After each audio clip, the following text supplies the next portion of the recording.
Ini adalah kisah nyata yang diceritakan oleh ibuku tentang bagaimana aku hampir menjadi korban Lalecuza.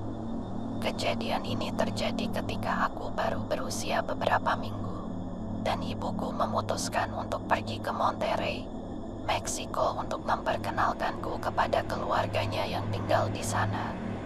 Ketika kami tiba, ibuku menceritakan bahwa keluarganya memutuskan untuk mengadakan pesta besar untuk merayakan kedatangan kami. Ia menjelaskan bagaimana semua orang ingin menggendongku dan memberiku banyak hadiah karena aku adalah anak pertama dari ibuku. Setelah pesta usai, nenekku membawa ibuku dan aku ke kamar tamu di mana kami akan tidur. Nenekku membeli sebuah box bayi kuno untuk tempat tidurku, sementara ibuku tidur di ranjang di sisi lain kamar.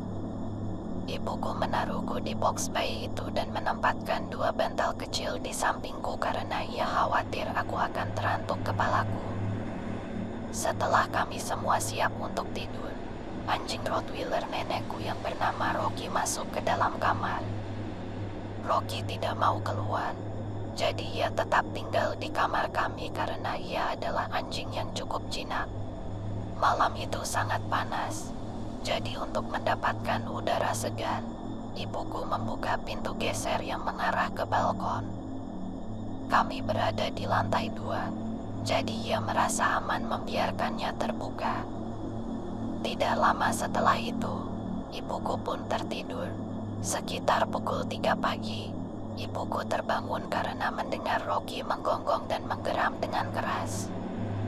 Ini aneh baginya karena Rocky biasanya adalah anjing yang tenang dan jinak, jadi ini sangat mengkhawatirkan. Kemudian, ia mendengar tangisanku dan segera berlari ke tempatku tidur. Ia terkejut dan tak bisa berkata-kata melihat apa yang ia lihat di dalam gelap. Aku terbalik, dengan wajah menempel ke kasur. Ia langsung mengangkatku, dan kemudian memperhatikan Rocky yang masih menggonggong dan menggeram tanpa henti. Ibuku menoleh ke arah balkon dan melihatnya.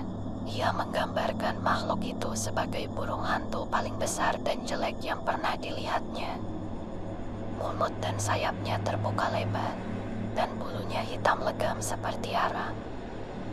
Rocky berlari ke balkon untuk mencoba menangkapnya, tetapi burung hantu itu dengan cepat terbang ke dalam kegelapan.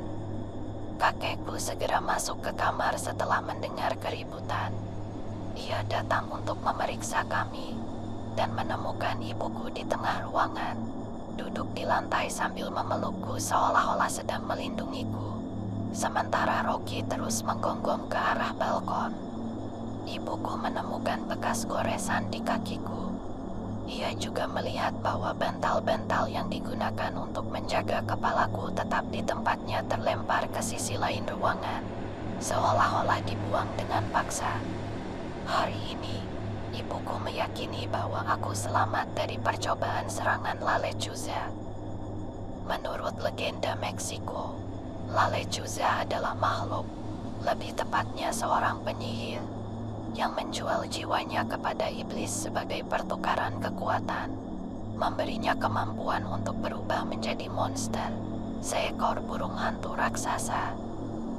Konon, Lalecuza berburu di malam hari, mencari korban potensial, seperti hewan dan orang mabuk. Namun yang lebih ia sukai adalah berburu anak-anak.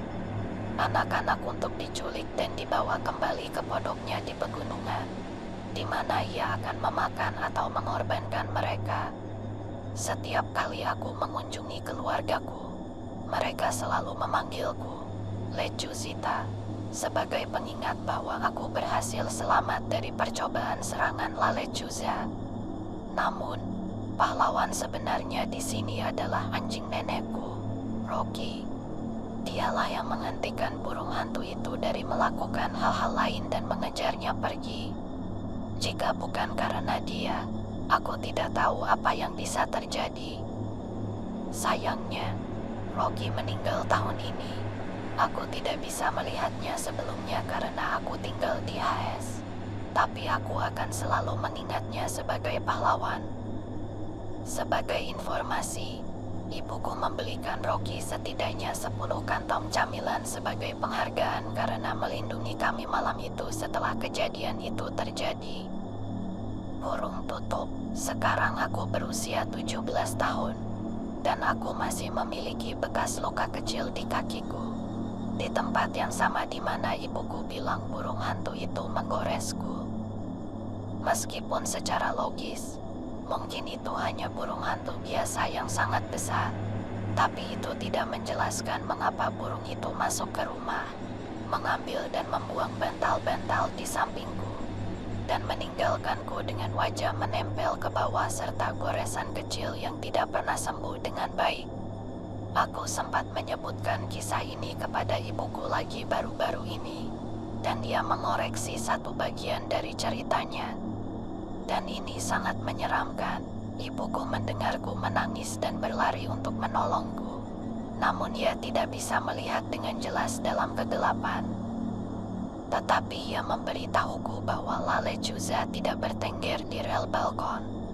Aku salah dengar ketika ia menceritakan kisah ini pertama kali. Lale Cuza tidak bertengger di rel balkon. Ia bertengger di atas box bayi, di sisi yang berlawanan dari tempat ibuku berdiri, menatapnya dengan sayap terbuka dan mulut menganga. Setelah mundur karena terkejut dengan aku di pelukannya, ibuku mengatakan bahwa Rocky sebenarnya melompat ke arah makhluk itu dan menjatuhkan box bayi tersebut. Lale Cuza kemudian terbang ke rel balkon, tetapi saat Rocky terus mengejarnya, makhluk itu melarikan diri ke dalam kegelapan malam.